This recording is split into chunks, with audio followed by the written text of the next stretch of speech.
I'm super upset. I bought a really cool Santa jacket. I ordered it.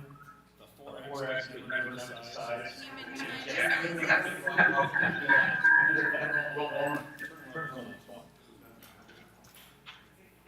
And still. Gerald, are you able to hear me? I can hear you. Can you hear me? You're a little bit echoey.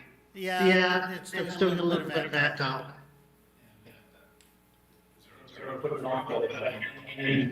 Just can you hear me?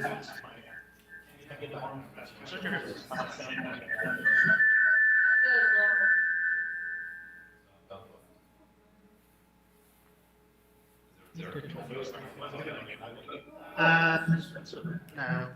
I don't know why it's making it's the computer. I think it's that one. Could you give my phone for me?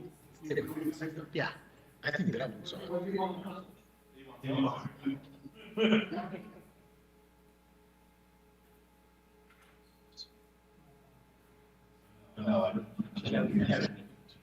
You did. How about you? Are you able to hear me? Your kitchen looks nice. Thank you. It's like, Albert, did you? Photos look like it's home time. Because I turned the microphone off here. It looks like the computer microphone stuff. So, no, because I have that one off. Is, yeah,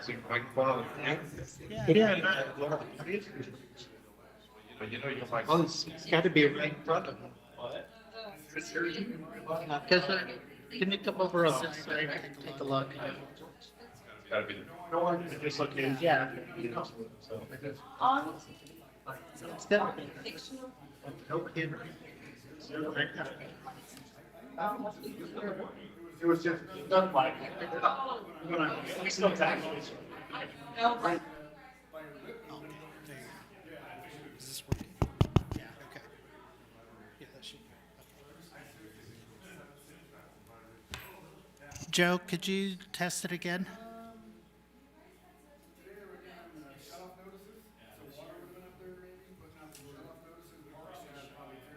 Not.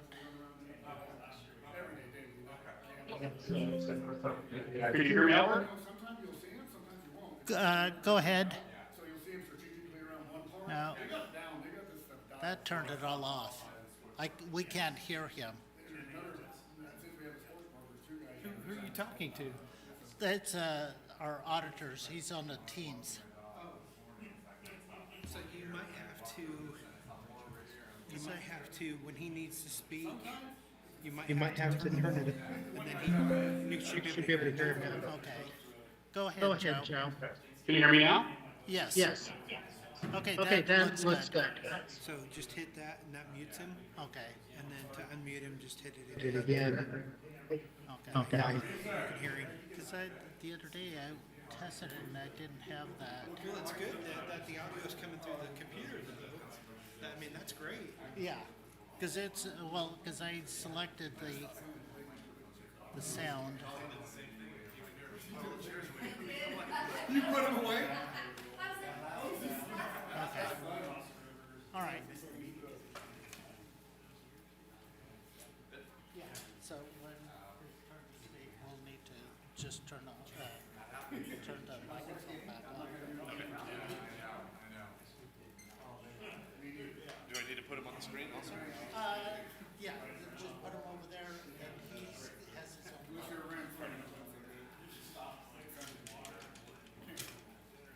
Let's see if this works.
Good evening. The time being 6:30 p.m., I call this meeting to order. Colleen, roll call, please. Councilmember Gilbert, Here. Councilmember Murdoch. Here. Councilmember Patassi. Here. Councilmember Kettering. Here. Please note that all council members are present with the exception of Mayor Barrios, who is absent. Please stand for the Pledge of Allegiance and remain standing for invocation provided by Pastor Steve Newbaum of Life Point Church.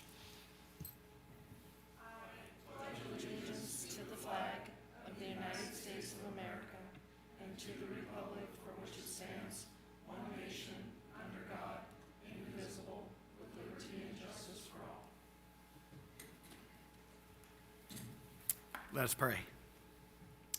Well, Lord, in this season of Thanksgiving, just say thank you, Lord, for this community and the opportunity to live in this community. And Lord, for this city council and this leadership team, I thank you for them. I pray that you would encourage them, strengthen them. Lord, give them wisdom and guide them. And Lord, for Oakdale's first responders, a special prayer of protection, encouragement, and also your guidance. And pray this all in Jesus' name. Amen.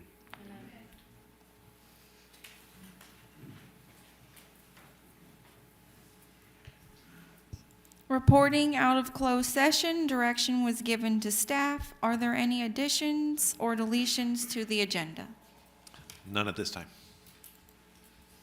Now is the time for public comment. Is there anyone in the audience that would like to provide public comment? Please state your name and for the record, and you will have 3 minutes. I don't see anyone here. Public comment is now closed. Okay. Are there any council members that would like to pull or discuss an item on the consent agenda? If none, then we need to make an motion on the consent agenda. Move to approve the consent agenda. We have a first and a second. Colleen, roll call, please. Councilmember Kettering. Yes. Councilmember Murdoch. Yes. Councilmember Patassi. Yes. And Mayor Pro Tem Gilbert. Yes, the item passes 4-0.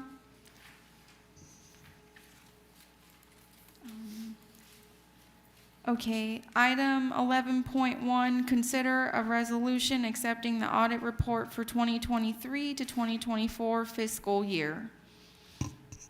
Council members, our auditors, Clifton Larson Allen LLP, completed the audit for the fiscal year 2023-24, and Joe Luden, the audit partner, will be providing a presentation.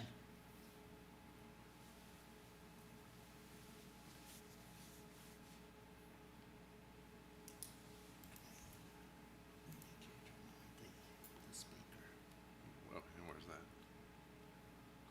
Is it that one? Yeah. Okay, there we go. Can you hear me? Yes.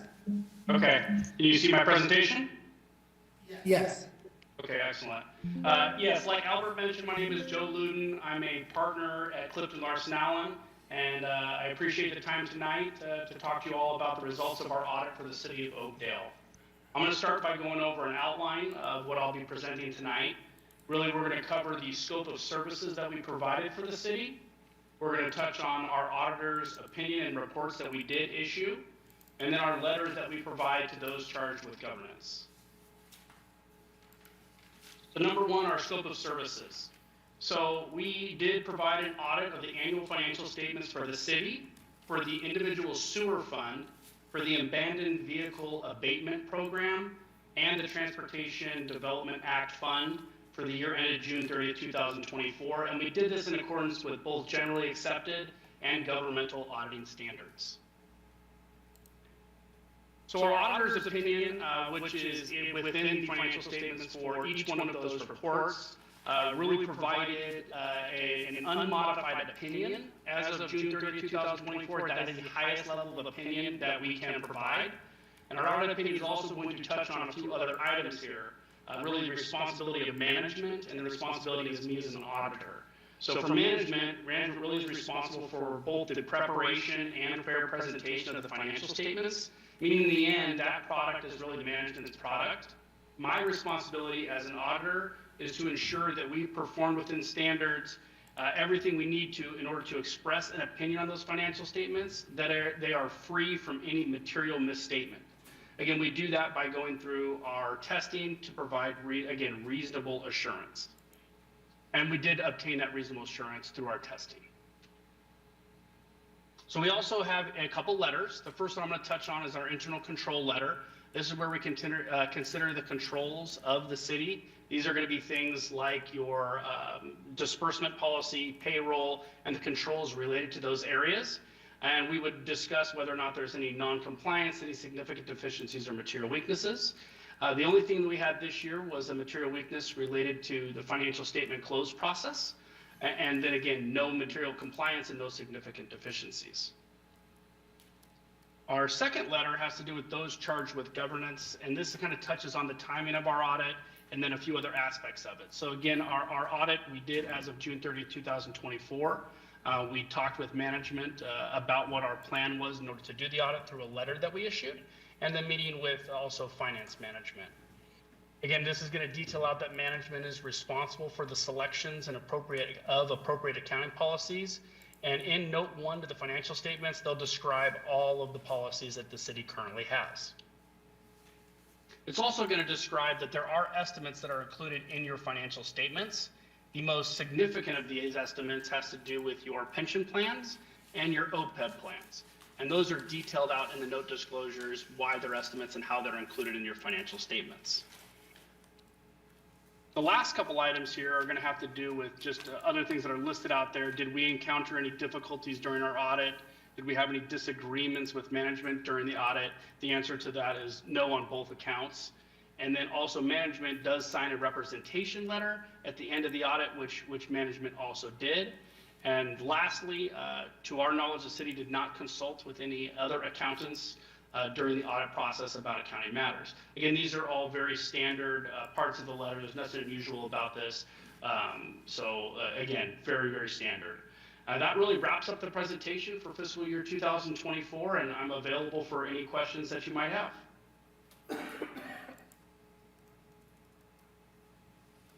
Thank you. Is there anyone in the audience that would like to provide public comment? Anyone wishing to speak, please state your name, and you will have 3 minutes to provide your comment. Okay, seeing none, any council members have any questions?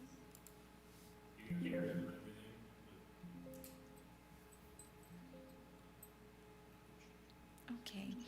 Would any of the council members like to make a motion? I do have a question. We're voting to accept the audit? Yes. Okay. That's all it is. We're just That's all it accepting- is. We're just accepting this report. Correct. Okay. Then I'll move to approve. We have a first and a second. Colleen, roll call, please. Councilmember Kettering? Yes. Councilmember Murdoch? Yes. Councilmember Patassi? Yes. And Mayor Pro Tem Gilbert?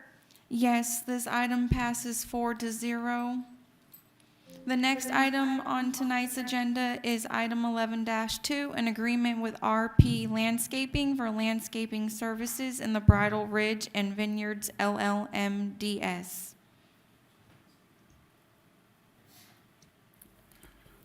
Good evening, Madam Mayor, Pro Tem, and members of the City Council. I'm going to interrupt. I'm going to recuse myself since this is near by where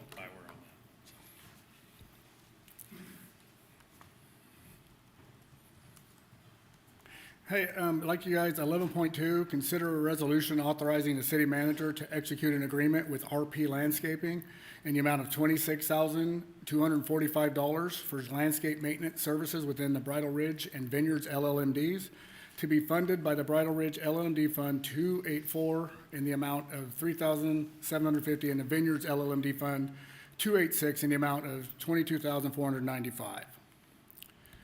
So the landscape areas in Bridal Ridge are along Crane Road, Gregor Street, and all these yellow highlighted areas are the areas that we're talking about. The top of the page, those areas are along F Street. That's the Vineyard LLMD. Coming up Willowwood would be the line on your right side of the paper. That comes up Willowwood and then turns into Bridal Ridge LLMD, somewhere up the road, halfway up the road. Then we have over on West J and Crane, that is also part of the Vineyard LLMD, and then up on the part up on top is Gregor LLMD. The reason I broke that down for you is we are looking to hire RP Landscaping to help us to trim up these areas and to, it takes a lot of work and hours, tons, to shape these, pull the weeds, do all the irrigation, all the stuff. Now, if our crews did that, then we would actually be out there for weeks on end and not able to get on top of the other duties that would fall behind. Some of those duties which are critical, and I've been on it with them, and I just want to take this opportunity to say, so a lot of the LLMDs, Bridal Ridge and Birchall especially, we have a 5-foot planter area, and then we have a tree planted in it. And that was a great idea 20 years ago, okay? 10 years ago, you're gonna hear, and I'm telling you guys this because you guys field calls from the public. So yes, people say, well, it was better when Grover took care of it. Well, I can go back to, we have Google Earth, and it's beautiful because I can go back to when Grover did take care of that, and there were still areas that were problems. But remember, that was 10, 12 years ago. The trees were a third of the size, a half the size. Now those trees are getting bigger, and they're squishing out, and they're raising sidewalks and stuff like that. Well, what happens, they put a low head irrigation service line. There's a main that's a rigid pipe that's not getting disturbed. But there's a softer pipe that serves the sprinklers, and that's getting kind of choked out by the trees. So why I'm saying this is it takes a tremendous amount of staff time. I've been on it, I've actually done it, with the parks crew, going out and clearing heads and keeping this stuff watered. So there's a lot of work that goes into that. The reason I'm telling you that is we have 1,000 other things that our staff can be doing besides the beautiful work that needs to be done on these walls. The scope of work that we're talking about includes a one-time cleanup with a contingency for additional cleanup later on in the fiscal year, and that would be deemed whenever the parks supervisor or Jeff Gravel sees that it's time to trigger that. The contract will also include an option to extend for up to 2 additional years if deemed necessary. Services will include vegetation trimming, weed removal, leaf blowing and raking, debris removal from the planters, ivy and wall maintenance. And these efforts will ensure that the landscape areas remain safe, attractive, and well-maintained year-round. So city staff currently maintains contracts with RP Landscaping for similar services and recommends utilizing the firm for its scope of work. RP Landscape has provided a quote of $26,245 for the proposed services. Provided for you a breakdown of each LLMD, where the money will come out of and what it'll total. Now, all of these costs will be charged to the LLMD fund for the contract services line item, and there will be no impact to the general fund. Staff recommends that the City Council adopt a resolution authorizing the city manager to execute a maintenance contract with RP Landscaping in the amount of $26,245, the money to come out of the Bridal Ridge and Vineyards LLMD funds. Any questions? Thank you, Jeff. Is there anyone in the audience that would like to provide public comment? Anyone wishing to speak, please state your name, and you will have 3 minutes to provide your comment. Seeing none, any council members have any questions? Obviously, the money is in that account. It doesn't treat it. Correct. The money's been budgeted for this.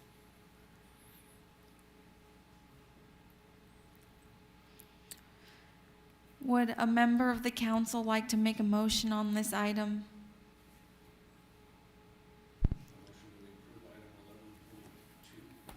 Second. We have a first and a second. Colleen, roll call, please. Councilmember Murdoch? Yes. Councilmember Kettering? Yes. And Mayor Pro Tem Gilbert? Yes, this item passes 3-0. The next item on tonight's on tonight's agenda, my apologies, is item 11.3, a contract to purchase Draft 1 licenses and the purchase of in-car cameras from Axon Enterprises, Inc. Welcome. Mayor Pro Tem and members of the council, hello. Good to see you again, Mr. Murdoch. Tonight, we have 2 presentations for you, in-car cameras and Draft 1 Come on, it's been a while, sorry. Okay. So we're going to ask for you to consider a resolution authorizing staff to enter into a contract with Axon Enterprises to purchase 20 Draft One licenses in the amount of $48,323.60, and the purchase of in-car cameras in the amount of $124,268.18, for a total of $172,591.78 to be funded by contract services. So in-car cameras are basically some of the things you've seen on any real police show or anything like that. It's exactly what it sounds like, in-car cameras.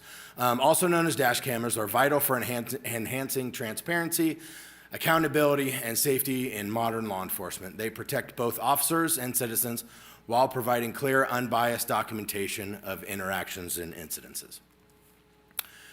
Dash cameras record officer interactions, promoting professionalism and accountability. They provide an accurate record of events, helping protect officers from false accusations and reinforcing community trust. The backseat camera also monitors the rear passenger compartment, allowing staff to maintain a visual on every occupant and ensure the health and safety of all inside department-owned vehicles. So right now, our officers are equipped with body-worn cameras. And we'll get to that, but basically, right now, the only view you're going to be able to see is right here. You can't see anything else, and a lot of interaction with our customers and public happens in the backseat of a patrol car. So one of the reasons this is great is also reduces department liability. Video evidence from dash cams protects the department and the city against fraudulent claims and costly lawsuits. It provides factual clarity, ensuring investigations are based on objective data rather than conflicting testimonies. In situations like that, it's very nice to have in-car camera evidence showing that no, in fact, those injuries were self-sustained by the individual in the back seat, not by the arrest process or the trip to jail, which happens a lot. Improving evidence collection as well is a positive. Dash cams document traffic stop pursuits, criminal incidents, creating reliable evidence for court proceedings. This footage supports prosecutorial success and strengthens case integrity. One of the main things that happens in the criminal justice process is we wrap up a criminal justice investigation to the best of our ability and send it to the district attorney's office. And a lot of times, unfortunately, just the case is dismissed and based on, just a lack of evidence with them going forward. So this helps plug that hole. This footage can be used to assess officer performance, identify training opportunities, and create realistic training materials. It helps improve decision-making and situational awareness under real-world conditions. Recording interactions builds public confidence by showing the department's dedication to transparency and accountability. Dash cams demonstrate a commitment to fairness and integrity in policing. And so this is kind of one of those things. I mean, imagine, you're in your positions that you are now. The photo on the left is what I was talking about earlier. That's the only view you're going to be able to see right now. That's the only view we see when we do certain reviews of pursuits or uses of force or things like that. We're not able to see outside of the vehicle. And obviously in this kind of circumstance, going to the view on the right is where, you can actually see that there's a lot more that goes on. And in a situation like this, that view on the right is worth every dollar when it comes to litigation in the future or public perception or things like that. Because one of them on the left shows an officer firing through his windshield for no apparent reason. The one on the right shows exactly why he's firing through that windshield. So, and that's one of the areas that we're trying to fix. This is some views of the back seat. The one on the left is an individual that was being transported, I believe, for being drunk in public. The jurisdiction there knew who that gentleman was. They dealt with him from time to time. What they didn't know is he had a loaded firearm in his waistband. So there was some definite officer safety issues going on there, but there was a pretty big use of force that happened in that after that incident. And it was a very good thing for, I believe, city attorneys to be able to play that video to show why that use of force happened. The one on the right is, I don't recall the incident on the right, but again, just showing that it shows a very good view of what is going on from when that individual enters the back seat to when he exits. The total cost for the dash cam and in-car camera project is $124,268.18. Payments will be made in 5 annual installments of $24,852. The cost for this proposed contract has been budgeted and is located in the contractual services fund. Okay, so now we're going to jump to Draft One. What is Draft One? Draft One is an AI-powered narrative generation tool that uses body-worn camera, audio, and transcripts to generate draft incident police reports, report narratives within minutes. Draft One greatly reduces the time it takes officers to write reports from memory or having to review several minutes or hours of video. Long story short, what that does is Axon has an AI ability in their cameras, and it is able to take that audio and write a police report with it. And this is a little bit of the process. So top left, the officer responds to a call for service. He activates his body-worn camera and it starts recording.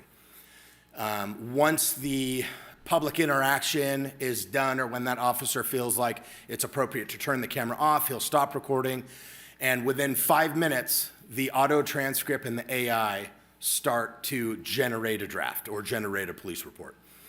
From there, the officer will review and revise it, make any corrections that he or she deems necessary, and then we'll copy that into our RIM software, which is our report writing platform.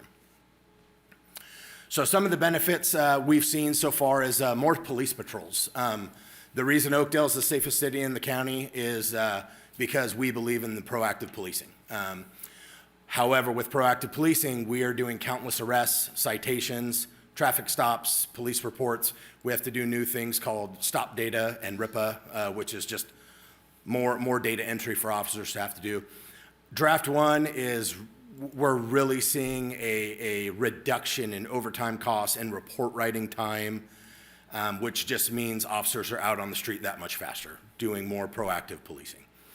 We have seen overtime savings. Many reports can take several minutes or hours, depending on what kind of report it is. There are some reports that investigators have to do where there are transcriptions or body-worn videos that are 3 hours long because they're doing an interview through a social worker that can take 3 to 4 hours, and the Draft One can make that in 5-10 minutes. We've also noticed fewer errors because the statements are being recorded, brought on by the AI, and instead of just relying on officers' memory alone or having to go back and log on, we're noticing that a lot of things are being caught. In some circumstances, we actually are seeing where the officer didn't, let's say I'm talking to Councilman Kettering and we're gathering a statement. We hear Mrs. Anderson over here say something, but the officer didn't hear it because he was focused on Mr. Kettering. Well, the AI hears that and is able to also add that statement into the report as well. It also has some safeguards in it. So, for instance, if someone is stopped for a speed limit violation, and the officer walks up to the window and says, hey, the reason I stopped you was for speeding, the AI knows that based on the sound and the AI capture, that the officer was using a radar camera, or a radar gun or a LiDAR gun. And what it'll do is prompt the officer in the draft or in the draft mode to say, hey, make sure you add to your report that you were using your radar or your LiDAR speed gun. So, so one of the things we really wanted to focus on was the training. Axon allowed us to use it for 60 days with free trial. With anything, we saw there was a few tweaks that we needed to do and a little bit of quality control.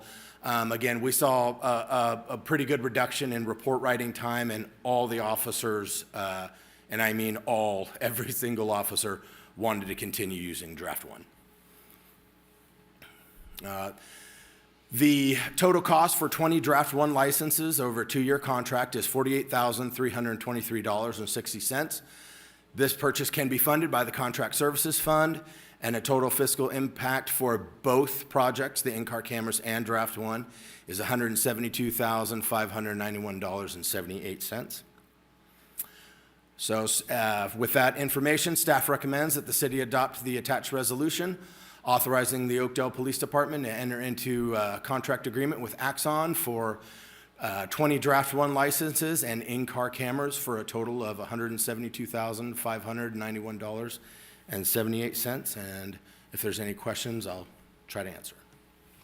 Thank you. Is there anyone in the audience that would like to provide public comment? Anyone wishing to speak, please state your name, and you will have 3 minutes to provide your comment. Seeing none, do any of the council members? Do they have like a rear view mirror camera as well? Is that not as important? No, they're pretty department dependent. They'll assist if we were recognizing, say, a need for, more of a rear end view or, half and half. They'll work with us on that.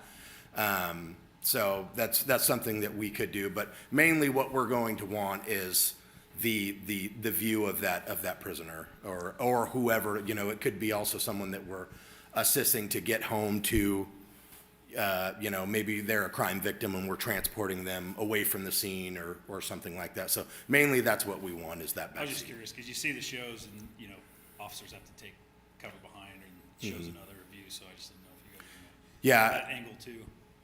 Yeah, they're pretty generous as far as if Chief Grogan decided we wanted them angled in a certain way, they work with us however we'd like them done.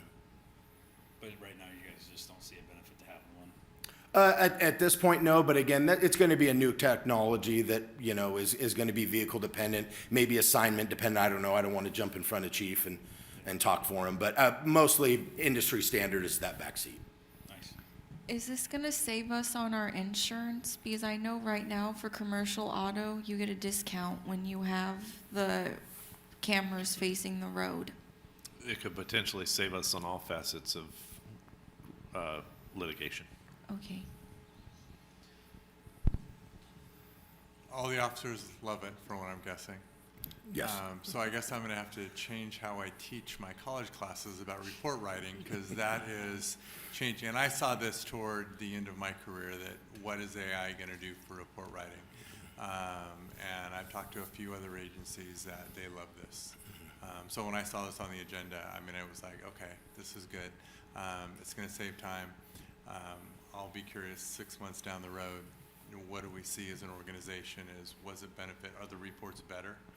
Are officers going to slack off a little bit because it's being AI generated? I come from the day where I was dictating into a microphone, and a transcriber was typing it. So very, very different than AI generated reports from when I started in my career.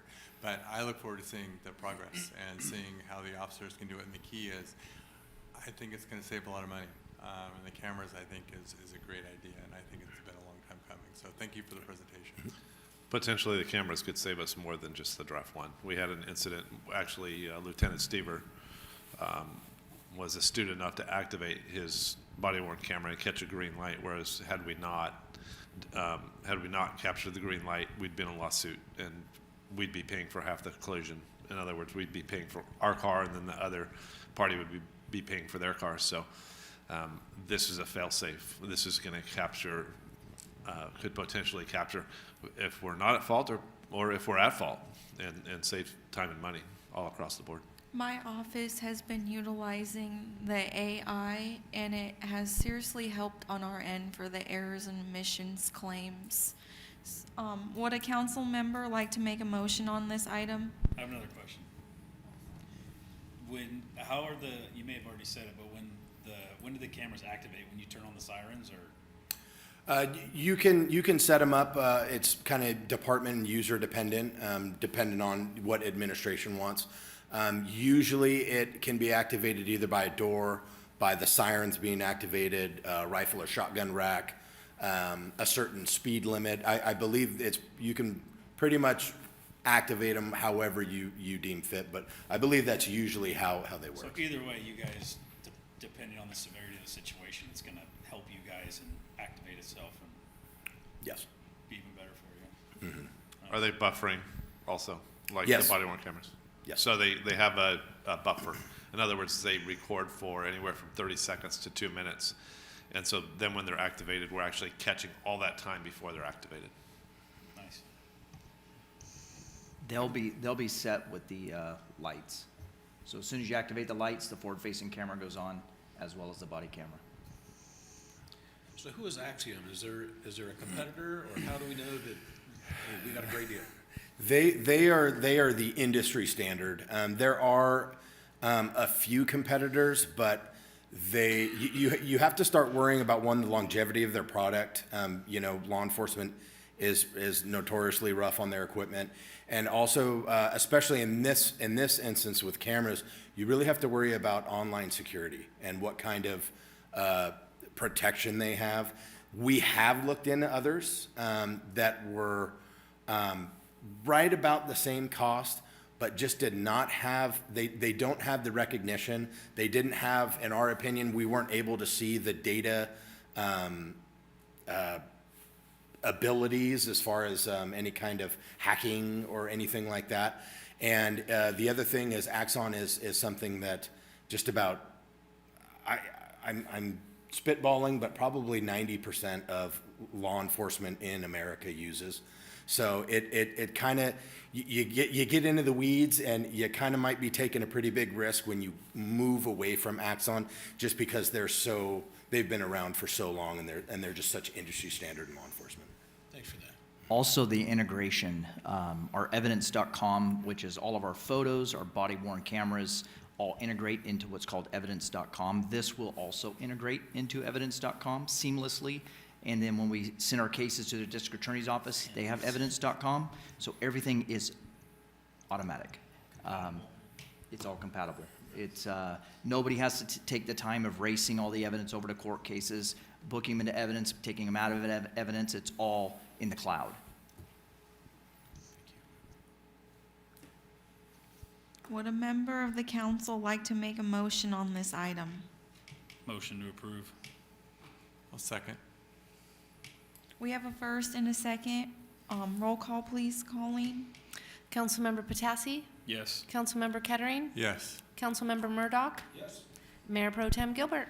Yes, this item passes 4-0. The next item on tonight's agenda is item 11-4, is the purchase of lobby chairs for the Gene Bianchi Community Center. Good evening, Mayor Pro Tem and members of the council. Before you is consideration of a resolution authorizing the purchase of 500 Hercules Series contoured chairs for the Gene Bianchi Community Center in the amount of $22,000 to be funded from Facility Maintenance Fund 540 and CP 2523 Community Center chairs and surplus, the current chairs. Background, so the current chairs, the community center is a central gathering place for Oakdale residents, used quite often, hosts meetings, classes, senior programs, and special events. Current chairs have been in service for many years. Ongoing heavy use has led to significant wear and maintenance challenges on the chairs. They're sharing significant wear and staining, and I have one of the old chairs up here. You can see how they're starting to crack. So they've diminished structural stability. It's the one in the back closest to the podium. You can't see the crack, but I can show you here shortly. They're difficult and time-consuming to clean, negative impact on the facility appearance and visitor perception for the folks that are renting our facility, and in our opinion, they've exceeded their useful life. So we went on a chair hunt. Staff evaluated multiple chairs, colors, and price points, and we selected the Hercules Series Contoured lobby chair. They call it a lobby chair, not us. And we thought the gray was the best fit, and gray actually came in cheaper than the black ones. So we feel it's the best combination of durability, comfort, appearance, and cost. They are much more comfortable than the old chairs. They're lightweight, breathable because they have the contoured back, modern, clean appearance, easier to clean and maintain, and they have a weight rating of 660 pounds, so very high for the weight that they actually are, and they're fully stackable on the existing chair carts. So the two that are stacked here and laying at a diagonal angle are actually on a chair cart. We will be able to keep those and stack these chairs for use at the community center, saving some money there. So the fiscal impact funds for the purchase of the chairs has been budgeted in the 25-26 fiscal year budget in the facility maintenance fund. Cost per chair came to $40.99 for a total cost of $22,271.06. And therefore, staff recommends the City Council adopt the resolution authorizing the purchase of the 500 Hercules Series contoured chairs for the Gene Bianchi Community Center in the amount of $22,271.06 to be funded from the Facility Maintenance Fund 540 CP 2523 and surplus the current chairs. And with that, I'll take questions. Is there anyone in the audience that would like to provide public comment? Anyone wishing to speak, please state your name, and you will have 3 minutes to provide your comment. Seeing none, any council members have comments? Well, I'm very, very happy about this because every time I am at a fundraiser, I see someone young or old trip over these chairs. And every single fundraiser I go to, our nonprofits complain to me about these chairs and when is the city going to do something about these chairs and how it's so dangerous for the elderly. And these are nice and sleek, and I bet we could fit more chairs at a table now for our nonprofit fundraisers. Anyone else? No? No one's as eager as me as the chairs?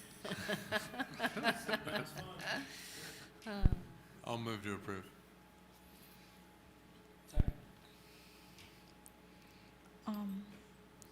Woo. We have a first and a second, please. Colleen, roll call, please. Councilmember Kettering. Yes. Councilmember Murdoch. Yes. Councilmember Patassi. Yes. And Mayor Pro Tem Gilbert. Yes, this item passes 4-0. And I know that if the mayor was here, she'd probably be just as excited as me. She's watching from home, right, Cher? Okay, the next item on tonight's agenda is item 11-5, is the purchase and replacement of the city's telephone system. Good evening again. Yes, before you is consideration of a resolution authorizing the purchase of new telephone equipment from GoTo Connect for the replacement of the city's telephone system in the amount of $16,398.02. The current telephone systems, they were installed in 2015, therefore over 10 years old. Manufacturer no longer supports the system. City staff is experiencing frequent failures. The entire system sometimes disconnects, and it's impacting all departments. Immediate replacement is necessary to maintain operations. We contacted 3 vendors. One was Mitel, one was Ring Central, and the third was GoTo Connect. Currently, there are several cities using GoTo Connect, which included Las Banas, Gustine, Escalon, Newman, and Waterford. And all quotes that we received include equipment installation, setup, and first-year recurring fees were applicable. So the cost comparison for 1 year, GoTo Connect was $16,398, where Ring Central for the first year was $38,000, and Mitel was $112,888. And then a 5-year comparison, the city will save anywhere from $58,000 to $81,000 versus the other options. Mitel, you pay for it all up at front, and it's $112,000. Ring Central comes to $136,000 after 5 years, and GoTo Connect is $54,000, so about half the price. Why we recommend GoTo? It's lowest cost for the first year and the 5th year. They have a proven track record with 5 neighboring cities that spoke highly of them. Is that correct? fully supported by our IT vendor, which is Mid-Valley IT, and it's a modern cloud-based system.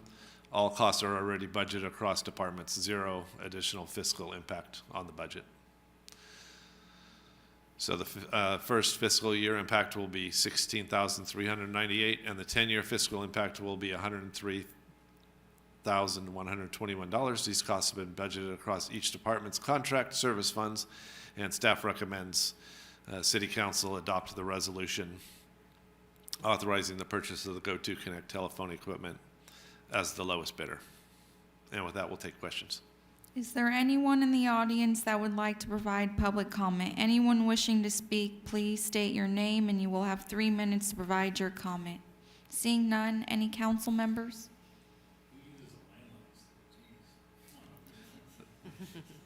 There's, Albert, is this still landline or is it voice over internet?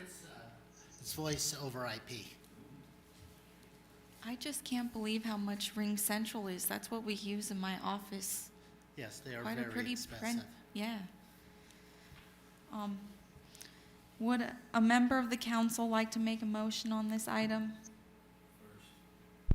Second.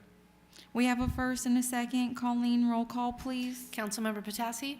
Councilmember Kettering? Yes. Councilmember Murdoch? Yes. And Mayor Pro Tem Gilbert. Yes, this item passes 4-0. Next, we have the city manager's report. City Manager Ramar, do you have anything to report? Nothing to add, thank you. Okay, thank you. Okay, and then item 13, city council items. Next, we have the city council appointments to city boards, commissions, committees, and regional boards. Mayor Pro Tem Gilbert, so each year, the mayor will review the city council appointments to regional boards, committees, and commissions. The mayor reviewed this year's. We did need to make some changes due to the resignation of Christopher Smith and the appointment of new council member Richard Murdoch. So those changes have been assigned. They're highlighted in your packet with those changes. If the council agrees, then we just need to make a motion to approve the list, and that'll be for the remainder of the 2025 calendar year and for the 2026 calendar year. Is there anyone in the audience that would like to provide public comment? Anyone wishing to speak, please state your name and you will have 3 minutes to provide your comment. Seeing none, any council members have any questions? I think you got some cool ones. You want to be on Stancog with me? Oh, good. You'll love that. Would a council member like to make a motion on this item? I'll move to approve. We have a first and a second. Colleen, roll call, please. Councilmember Kettering? Yes. Councilmember Patassi? Yes. Councilmember Murdoch? Yes. And Mayor Pro Tem Gilbert. Yes, this item passes 4-0. Does any member of the city council have anything they would like to announce? Well, I will announce that our downtown Christmas is this Saturday, and I want to thank A Small Town Christmas for putting this together. Amy and the rest of her crew have worked for the whole year since last downtown Christmas to make this event successful. And then I just want to give a shout out to the Mustangs. You played a really hard game over the weekend, and congratulations to the seniors. And go Mustangs! Even though you didn't win, it's still a big game and you played your heart out. Any other? Okay. And the next regular meeting of the Oakdale City Council will be held December 15, 2025 at 6:30 p.m. in the City Council chambers. This meeting is adjourned.